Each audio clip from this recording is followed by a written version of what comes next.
Yang pertama ada prestasi olahraga dan prestasi puncak. Prestasi olahraga adalah hasil atau pencapaian yang diperoleh seseorang atau tim dalam bidang olahraga. Prestasi ini bisa dicapai di berbagai tingkatan seperti sekolah, daerah, nasional, hingga internasional. Prestasi ini bisa dalam bentuk juara dalam pertandingan atau kompetisi, rekor yang dicapai, dan kenaikan peringkat atau level. Berikutnya ada faktor yang mempengaruhi prestasi olahraga. Faktor yang mempengaruhi prestasi olahraga ada 8, yaitu pertama, fisik meliputi kekuatan, daya tahan, kecepatan, dan fleksibilitas. Yang kedua ada teknik. Teknik merupakan penguasaan teknik dasar dan lanjutan cabang olahraga. Yang ketiga ada mental. Mental meliputi konsentrasi, motivasi, kepercayaan diri, dan kontrol emosi. Yang keempat ada strategi atau taktik, yaitu kemampuan membaca permainan dan mengambil keputusan. Yang kelima yaitu latihan, meliputi pola latih terstruktur, terprogram, dan konsisten. Yang keenam ada pelatih, yaitu peran pelatih dalam membimbing dan mengarahkan atlet. Yang ketujuh, ada gizi dan pemulihan, meliputi nutrisi, istirahat, dan penanganan cedera. Yang kedelapan, ada dukungan dari lingkungan, orang tua, pemerintah, sponsor, dan masyarakat, dan sebagainya. Baiklah, selanjutnya ada prestasi puncak. Prestasi puncak dalam olahraga adalah prestasi tertinggi yang bisa dicapai oleh seseorang atlet atau tim yang merupakan hasil dari latihan yang terstruktur, berkesinambungan, dan dirancang secara ilmiah. Contoh prestasi puncak meliputi 1. Menjadi juara dunia atau olimpiade. 2. Memecahkan rekor dunia. Yang ketiga, mencapai performa maksimal sesuai potensi atlet.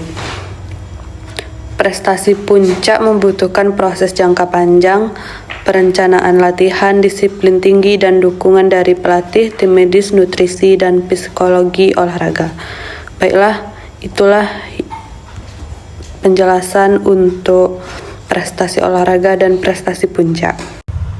Yang kedua ada kondisi fisik daya tahan. Kondisi fisik daya tahan atau endurance adalah salah satu komponen utama dari kebugaran jasmani yang sangat penting dalam berbagai aktivitas fisik, terutama olahraga. Konsep daya tahan. Daya tahan adalah kemampuan tubuh untuk melakukan aktivitas dalam durasi waktu tertentu secara terus-menerus tanpa mengalami kelelahan yang berarti. Daya tahan berhubungan dengan sistem kardiovaskular, pernafasan, dan otot. Fungsi dan manfaat daya tahan. Yang pertama adalah meningkatkan kemampuan tubuh dalam melakukan aktivitas fisik secara terus-menerus.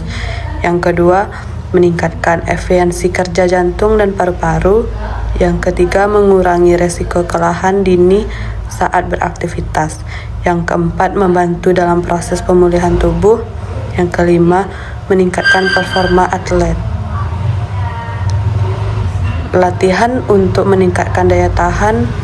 Ada beberapa bentuk latihan fisik untuk meningkatkan daya tahan, antara lain yang pertama, latihan aerobik, endurance training, yaitu seperti jogging, bersepeda, berenang, lompat tali, dan senam aerobik. Yang kedua, latihan interval training, mengkombinasikan latihan intensitas tinggi dan rendah secara bergantian. Contohnya, sprint 30 detik, jalan 1 menit, ulangi beberapa kali. Yang ketiga, ada latihan sirkuit training, yaitu melakukan berbagai gerakan secara berurutan tanpa istirahat. Contoh, push up, sit up, squat, jumping jack, dan plank. Baiklah, itu saja materi untuk yang kedua, kondisi fisik daya tahan. Baiklah, yang ketiga ada kondisi fisik kekuatan. Kondisi fisik kekuatan adalah kemampuan otot untuk mengatasi beban atau tekanan baik dari luar tubuh, misalnya angkat beban, maupun dari dalam tubuh, misalnya melompat, mendorong, menarik.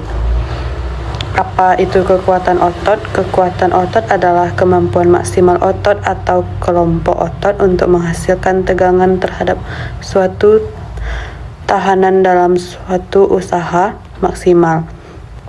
Kekuatan sama dengan gaya maksimal yang bisa dihasilkan otot. Yang berikutnya ada jenis kekuatan otot. Yang pertama, kekuatan maksimal. Kemampuan otot untuk menghasilkan gaya maksimal sekali waktu. Contoh, seorang atlet mampu mengangkat barbel seberat 150 kg sekali angkat. Yang kedua adalah kekuatan dan daya tahan. Kemampuan otot untuk bekerja dalam waktu yang lama tanpa lelah, contoh, melakukan push up sebanyak 30 kali tanpa berhenti. Yang ketiga ada kekuatan eksplosif atau power, kekuatan yang dikombinasikan dengan kecepatan, misalnya saat melompat jauh atau melempar lembing. Contohnya adalah melakukan vertical jump setinggi mungkin. Berikutnya ada latihan yang bisa meningkatkan kekuatan, yaitu push up, sit up, angkat beban, wall sit, plank, dan squat. Baiklah, yang berikutnya ada yang keempat, yaitu kondisi fisik kecepatan. Kecepatan adalah kemampuan seseorang untuk melakukan gerakan dalam waktu yang sesingkat mungkin. Kecepatan merupakan salah satu komponen kondisi fisik yang paling utama. Jenis kecepatan ada yang pertama, kecepatan reaksi, waktu respon terhadap stimulus. Contoh, start lari saat pistol berbunyi. Yang kedua, kecepatan gerak, kemampuan melakukan gerakan tunggal secepat mungkin. Contoh, memukul bola. Yang ketiga ada kecepatan berpindah tempat atau lari cepat, kemampuan bergerak dari satu tempat ke tempat lain secepat mungkin, contoh sprint 100 meter. Yang berikutnya ada latihan kecepatan. Yang pertama, sprint jarak pendek 10-50 meter. 2, lari akselerasi. Yang ketiga ada latihan reaksi dengan aba-aba, suara atau visual. Baiklah, yang berikutnya ada kondisi fisik kelenturan atau kelentukan. Kelentukan atau kelenturan adalah kemampuan sendi atau otot untuk bergerak dalam ruang yang luas tanpa mengalami cedera. Kelenturan adalah aspek vital dalam kebugaran yang sering diabaikan, padahal memiliki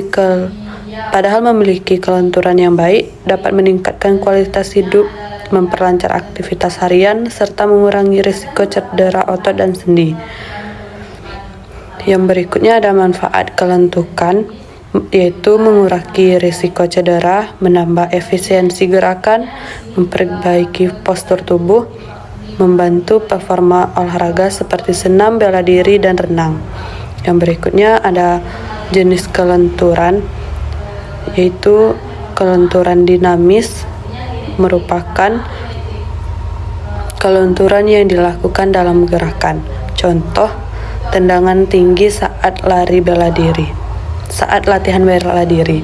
Yang kedua ada kelenturan statis yang dilakukan dalam posisi diam, yaitu posisi split. Contohnya adalah posisi split ya. Yang berikutnya adalah latihan kelenturan, yaitu peregangan statis dan dinamis, yoga, dan senam lantai. Itulah materi hari ini. Terima kasih.